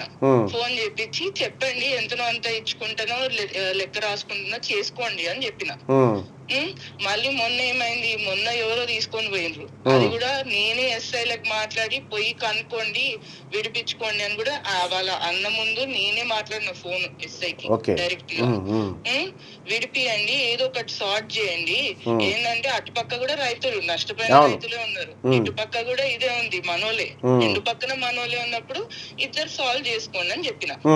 చెప్పిన తర్వాత ఈయన ఏమంటాడు, ఇప్పుడు ఒకటే వర్జన్ లేపి కూర్చున్నాడు. ఏంటంటే అసలు మేము సపోర్ట్ చేస్తలేమని. ఒకటి అసలు అట్లా కాదు, సపోర్ట్ చేయకపోతే ఇప్పుడు ఇక్కడ వరకు కూడా ఉండేటోడు కాదు. అంటే ఒక విషయం ఏంటంటే ఇక్కడ ఆ టాపిక్ కాదు, నేను అన్న కాంప్రమైజ్ చేసుకోకపోతే 2 కేసులు పెట్టుకోండి అని చెప్పిన. రైట్, మీ వరకు మీరు చెప్పారు. కానీ జరిగిన ఘటన ఏంటంటే అతను డబ్బులు ఇచ్చేది వాస్తవము, ఆ తర్వాత ఐపీ పెట్టింది వాస్తవము, నేను రైతులు నా వల్ల ఇబ్బంది పడుతున్నారని ఆయనే ఓపెన్గా చెప్పిండు. ఇదంతా ఓకే, కానీ ప్రైవేట్ వ్యక్తులు ఆ అబ్బాయిని కిడ్నాప్ చేసి విద్యుత్ షాకులు పెట్టి విపరీతంగా కొట్టినారు ఆయనని. నేను కేసులు పెట్టుకోండి అని చెప్పిన, నేనేం చెప్పిన కేసే పెట్టుకోండి అని చెప్పింది. ఇప్పుడు మీది ఏ మండలి వస్తుంది? దామరిద్ద మండలం. దామరగిద్ద మండలి పోలీసులను మీరు ఆదేశించండి మేడం. ఆయన వస్తాడు, ఆయన పోలీసు వాళ్ళని కలుస్తాడు. ఈయన మీద ఎవరైతే దాడులు చేసిరో అతని మీద కేసులు పెట్టమని చెప్పండి. ఫస్ట్ వచ్చి నన్ను కలవమనండి. తప్పకుండా. నేను మోహన్ చూడలేదు. ఒకసారి పోవా ఎమ్మెల్యే గారు మీ దగ్గరకు వస్తాడు, ఇవాళ మీరు మీతో మాట్లాడతారు. ఓకేనా? Okay, right. మీరు కూడా తప్పు చేసేది వాస్తవాలా? మీరు కాదట్టలేరు, మీరు కావాలని చేసలేండి రైతులని. విషయం ఏంటంటే అయ్యా, నువ్వు దాని విషయం వచ్చినప్పుడు మళ్ళీ నీ ఇవ్వగలుగుతుందిలే, కానీ ఇప్పుడు నిన్ను కొట్టేందుకు మాట్లాడుతా ఉన్నా, నువ్వు రైతులను మోసం చేసినందుకు అది వేరే టాపిక్, మళ్ళీ మాట్లాడతా. కానీ ఇప్పుడు మీ ఎమ్మెల్యే గారు నేను రమ్మంటున్నారు, పోయి దామరగిద్ద పోలీస్ స్టేషన్కి పోయి కంప్లైంట్ ఇవ్వి. వాళ్ళు తీసుకోకపోతే మళ్ళీ అప్పుడు రా నా దగ్గరికి. ఓకేనా? రైట్. రైతులకు కూడా పైసలు ఇవ్వాలి, అది కూడా ఇవ్వాలి రైతులకు. దాన్ని ఏం సమర్థించాం మేము అట్లా. ఓకే, రైట్గా దొరల కోసమే ధరణి అనేది మనం ఆంధ్రజ్యోతిలో చివరి వార్తగా చూసుకోవచ్చు. ఇక ఒకసారి శనార్థి తెలంగాణలో ఉన్నటువంటి వార్తలను కనుక చూస్తే, దేశంలో అవాంతరాలు తొలగలేదు, విద్యా ఉద్యోగ రాజకీయాల్లో ఓబీసీలు వెనుకబడ్డారు. ఓబీసీ అభివృద్ధికి కులాల లెక్కలు అవసరం. సిద్ధేశ్వర పటేల్ ఆరోగ్యం క్షీణిస్తున్నది, కులగణనపై కేంద్రం నిర్ణయం తీసుకోవాలి. బీసీ ఆజాదీ ఫెడరేషన్ జాతీయ అధ్యక్షుడు బక్కన్ సంజయ్ కుమార్ చొరవ తీసుకోవాలని కేంద్ర మంత్రి బిఎల్ వర్మకు వినతి. సానుకూలంగా స్పందించిన కేంద్ర మంత్రి దేశవ్యాప్త కులగణన కేంద్రం యోచిస్తున్నట్టుగా వెల్లడి. నిన్న పోయి అక్కడ సిద్ధేశ్వర పటేలు తెలంగాణ కాదు మొత్తం భారతదేశంలో కులగణన చేయాలని 15-20 రోజుల నుంచి నిరార దీక్ష చేస్తున్నాడు ఢిల్లీలో. నిరార దీక్ష. ఇక్కడ తెలంగాణ రాష్ట్రంలో చేసిన లెక్కలు బులాయిలు చక్కగా లేవు. ఈ దేశవ్యాప్తంగా చేయాలన్నాడు కొట్లాడుతూ ఉంటే ఎవడు పట్టించుకున్న పాపాన పోలే ప్రభుత్వం నుంచి. మేమెంతో మాకంతా వాటా దక్కాల్సిందే, 42% రిజర్వేషన్ అమలు జరగాలి, లేకపోతే రేవంత్ సీఎం కుర్చీని లాగేస్తాం. బీసీలంటే బలహీనులు కాదు, బలమైన సామాజిక వర్గాలని పిలుపునిద్దాం. బీసీ బిడ్డలంతా ఒకే తల్లి పిల్లలే. రెడ్లు బీసీ బిడ్డలకు కళ్యాణ లక్ష్మి చెక్కులు ఇస్తున్నారు, కానీ బీసీలే రెడ్లకు సంక్షేమ పథకాలు చెక్కులు ఇచ్చే పరిస్థితులు రావాలి. రాబోయే స్థానిక సంస్థల ఎన్నికల్లో ఎస్సీ ఎస్టీ బీసీ మైనార్టీలు ఏకం కావాలి. రెడ్లకు మన సత్తా ఏంటో చూపించాలి. శాసనమండలి సభ్యులు తీన్మార్ మల్లన్న నాగర్ కర్నూలు బీసీ చైతన్య సభ గ్రాండ్ సక్సెస్. నిన్న బీసీ ఉద్యోగస్తులంతా సభ పెట్టుకున్నారు ఇక్కడ నాగర్ కర్నూల్లో. ఈ సభకు బీసీ చాలా మంది ఉద్యోగస్తులు అక్కడికి వచ్చినటువంటి పరిస్థితి. సో ఇక్కడ ఈ సభకు సంబంధించినటువంటి ఫొటోస్ ఒకసారి చూద్దాం. ఇక్కడ బీసీ టీచర్లు బీసీ మేధావులు అందరూ ఈ కార్యక్రమానికి వచ్చి హాజరయ్యారు. మొదటిసారిగా ప్రభుత్వ ఉద్యోగులు బీసీ ప్రభుత్వ ఉద్యోగులు ఈ కార్యక్రమాన్ని నిర్వహించారు. ఆ బీసీ ప్రభుత్వ ఉద్యోగులందరికీ ధన్యవాదాలు. 42% రిజర్వేషన్ బీసీలకు దక్కకపోతే అప్పుడు బీసీల సత్తా ఏందో చూపించడానికి బీసీ ప్రజలంతా సిద్ధంగా ఉన్నారు. ఆ 42% రిజర్వేషన్ వచ్చిన తర్వాతనే నువ్వు నోటిఫికేషన్లు కానీ నువ్వు ఎలక్షన్లకు కానీ పోవాలి, లేకపోతే మాత్రం ఖచ్చితంగా ఈ 42% రిజర్వేషన్ల ఉచ్చు మీ మెడకు తట్టుకుంటుందని చెప్పి కాంగ్రెస్ పార్టీకి ముఖ్యంగా రేవంత్ రెడ్డి గారికి తెలియజేయడం జరుగుతూ ఉంది. భగవద్గీతకు యునెస్కో గుర్తింపు, నాట్యశాస్త్రానికి అరుదైన గౌరవం. ఇక రెండింటికి మెమరీ ఆఫ్ వరల్డ్ రిజిస్టర్లో చోటు. యునెస్కో గుర్తింపుపై ప్రధాని మోడీ హర్షం. పేదలకు మేలు చేస్తుంటే ఓర్వట్లేదు, పేదల కోసమే సంక్షేమ పథకాల అమలు, సన్నబియ్యం పంపిణీ చేస్తుంటే కళ్ళలో నిప్పులు. భూభారత్తో అక్రమాలకు చెక్ సీతక్క. రైతులను మోసం చేయడానికే ధరణి, భూభారత్తో అన్నదాతల కష్టాలు దూరం. కొండా సురేఖ. పేదల కన్నీటి తుడిచేందుకే భూభారత్ అని చెప్పి పొంగులేటి శ్రీనివాసరెడ్డి. ఇక కళాశాల విద్యార్థులకు రాజ్యాంగ పుస్తకాలు తిన్మార్మలన చేతుల మీదుగా అందజేత అంటూ కూడా వచ్చింది ఆమె రమాదేవి రచయిత గారు. ఇక రోహిత్ వేముల చట్టాన్ని రూపొందించండి. ఇంకా విద్యా వ్యవస్థలో కుల వివక్ష సిగ్గుచేటు. రోహిత్ వేముల, పాయల్ తడ్వి, దర్శన్ సోలంకి మరణాలు బాధాకరం. విషాద ఘటనలకు ముగింపు పలకాలి. కర్ణాటక సీఎంకు రాహుల్ గాంధీ లేఖ. చట్టానికి సిద్ధరామయ్య కృషి చేస్తారని విశ్వాసం చెప్తుంది. ఇంకా నయం వీళ్ళకి అప్పచెప్తే నీ చట్టం చేస్తారు వీళ్ళు.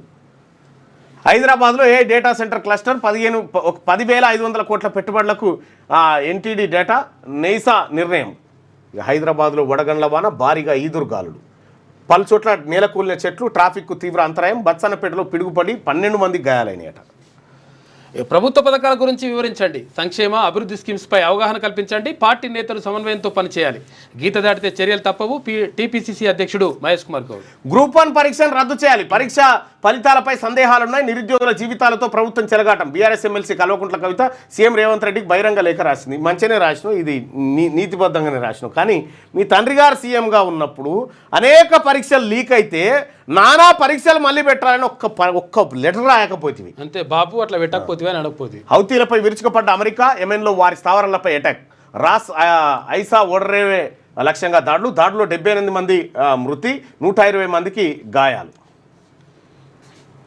ఇది శనార్థి తెలంగాణలో ఉన్నటువంటి వార్తలు. ఒకసారి పల్లవి చూసి సాక్షి చూద్దాం. ఓకే, ఎట్లయినా పర్లేదు. సాక్షి దినపత్రిక చూస్తే ఛాలెంజర్స్పై పంజాబ్ కింగ్స్ జయబేరి, సొంతగడ్డపై కుదేలైన బెంగళూరు.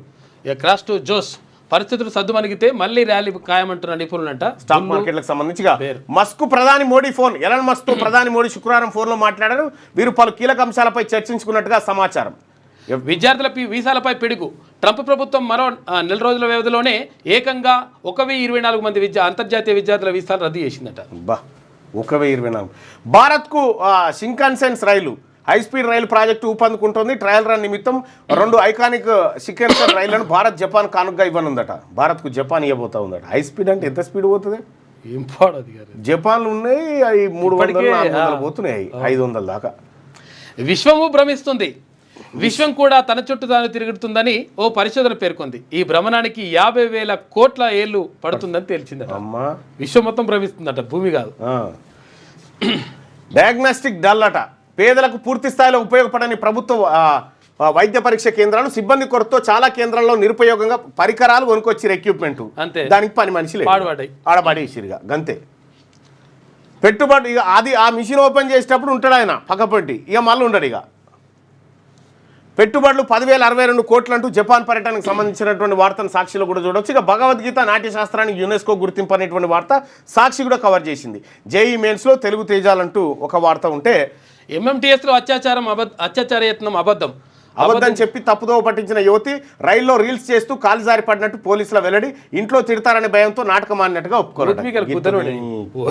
వారేస్తే ఘోరంగాల. ఎలన్ మస్క్తో మాట్లాడిన మోడీ, వాషింగ్టన్ భేటీ అంశాలపై చర్చ. ఇక ఎక్స్లో పోస్ట్ చేసిన ప్రధాని.